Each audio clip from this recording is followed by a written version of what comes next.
नमस्कार दोस्तों, आज के इस वीडियो में हम तुगलक साम्राज्य की बात करेंगे। कहीं ना कहीं दिल्ली सल्तनत में एक ज़रूरी टॉपिक आ जाता है और छोटा सा है वीडियो, क्योंकि पार्ट 1 है ना, भाग 1 है।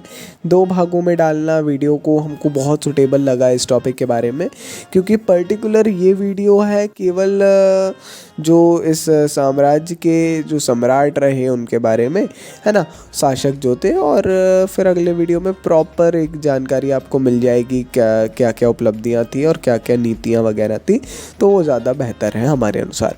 परिचय से शुरू करते हैं। खिलजी वंश के बाद दिल्ली में तुगलक वंश 1320 से 1413 तक सत्ता में आया। तुगलक वंश ने जो सल्तनत के इतिहास और संस्कृति में एक महत्वपूर्ण काल का गठन किया। कारखानों या फैक्ट्री की स्थापना के कारण जहां आर्थिक विकास में तेजी आई, वहीं नहरों के निर्माण में कृषि सिंचाई की सुविधा प्राप्त हुई। अंतर्देशीय तथा समुद्री व्यापार में वृद्धि हुई एवं शहरीकरण की प्रक्रिया तेज हो गई। शहरी केंद्रों, स्कूलों, मस्जिदों और सार्वजनिक भवनों का भी प्रसार देखने को मिला। तुगलक वंश के जो महत्वपूर्ण शासक थे, है ना, तो उनकी बात करेंगे अपन। मगर एक चीज़ जो आप यहाँ पर देखेंगे, आर्थिक विकास काफ़ी हुआ। सीधे तौर पर कारखाने और फैक्ट्रीज़ की जो स्थापना है उनके माध्यम से तो बहुत ज़्यादा, फिर नहरें बनी, है ना, स्कूल्स का डेवलपमेंट हुआ। इस प्रकार से जो आप कह सकते हैं आधुनिक विकास है, वो यहाँ पर हमको सीधे तौर पर देखने को मिला।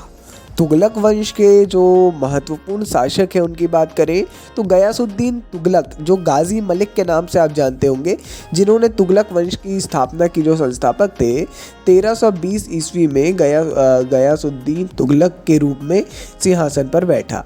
कुल समय जो है शासन करने के बाद कुछ समय शासन करने के बाद 1325 में उसकी मृत्यु हो गई और फिर जो है उसका पुत्र मोहम्मद तुगलक गद्दी पर बैठा। तुगलक के अधीन दिल्ली सल्तनत और अधिक सुदृढ़ हुई, है ना। इनके अधीन जो थी कई बाहरी क्षेत्रों को सल्तनत के सीधे नियंत्रण में लाया गया। उसने तुगलकाबाद के किले वाले शहर का निर्माण किया, जो राजधानी और रक्षा के लिए बनाया गया एक मजबूत किला था, है ना। तो यहाँ पर ये चीज़ हमको देखने को मिली कि गयासुद्दीन तुगलक जो था, ये संस्थापक, गाजी मलिक संस्थापक था। फिर जो है मोहम्मद तुगलक आया, है ना। मुख्य नाम यही है कि उन्हीं को जानते हैं मोहम्मद बिन तुगलक के नाम से। अपने पिता की मृत्यु के बाद वो दिल्ली का सुल्तान बना। हालांकि कुछ इतिहासकारों द्वारा उसे अपने पिता की मृत्यु के लिए दोषी भी ठहराया गया है।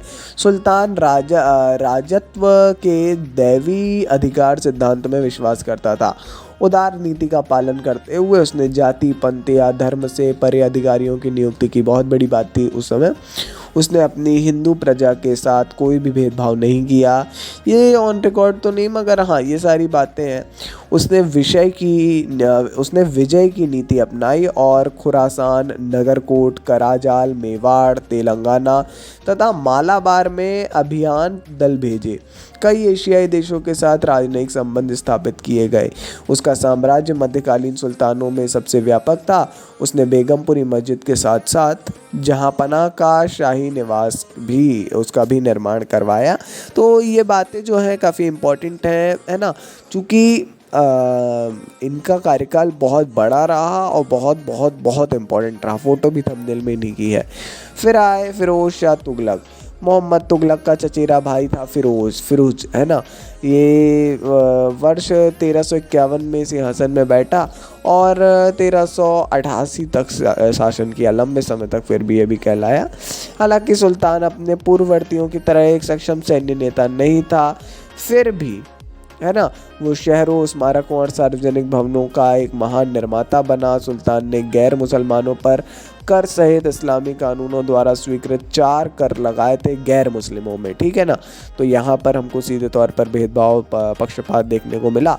वर्ष 1361 में जारीनगर उड़ीसा में उसके अभियान ने प्रसिद्ध पुरी जगन्नाथ मंदिर को नष्ट कर दिया। तो ये देख लीजिए, चचेरे भाई में और मोहम्मद बिन तुगलक में जो अंतर था, सीधे तौर पर यहाँ पे समझ में आ रहा है। फिर मगर फ़िरोज़ शाह की कई उपलब्धियां भी हमारे सामने हैं। चूँकि फ़िरोज़ शाह तुगलक ने अपने राज्य में बुनियादी ढांचे के विकास में प्रमुखता से कार्य किया। एक है दीवान ए खैरात, दान के लिए कार्यालय था वो। दीवान ए बुंदगान, गुलामों का विभाग था। सराय जो विश्राम गृह था व्यापारियों और अन्य यात्रियों के लाभ के लिए। और 4 नए शहर थे, फिरोज़ाबाद, फ़तेहाबाद, जौनपुर और हिसार। ऐसे विकास किए। उसने निम्न नहरों का भी निर्माण किया, यमुना से लेकर हिसार शहर तक, सतलुज से घग्गर तक, घग्गर से फिरोज़ाबाद तक, हरियाणा में मांडवी और सिरमौर की पहाड़ियों से हांसी तक हरियाणा, है ना। ये काफ़ी बड़ी बात है। फिरोज़ शाह तुगलक द्वारा लगाए गए जो कर थे, 4 कर हमने बताए ना। खराज जो भूमि कर था, जो भूमि पर उपज के 10वें हिस्से के बराबर होता था, सोचिए। ज़कात जो मुसलमानों से संपत्ति पर वसूला जाने वाला 2.5% कर था। खम जो लूट के 5वें हिस्से पर कब्जा था। और अन्य कर थे, जैसे कि सिंचाई कर हो गया और उद्यान कर, चुंगी कर, बिक्री कर। चलिए जी, काफ़ी इम्पोर्टेंट हो जाता है इन सभी टॉपिक्स को जानना। जैसा हमने बताया भाग 1 है, भाग 2 भी जल्दी ही क्या आ चुका होगा अभी तक चैनल पे, अगर आप 2 दिन बाद देख रहे होंगे तो, है ना। 2 दिन के किसी भी दिन बाद तो प्लेलिस्ट पे डाला है, ज़रूर उसको देखिए। अपन मिलेंगे अगले वीडियो में ऐसी ढेर सारी जानकारी के साथ। सपोर्ट बनाए रखिए, वीडियो अच्छा लगा हो तो लाइक करिए, चैनल पर नया तो सब्सक्राइब करिए। मिलेंगे अगले वीडियो में। नमस्कार। Dynamic impulsion.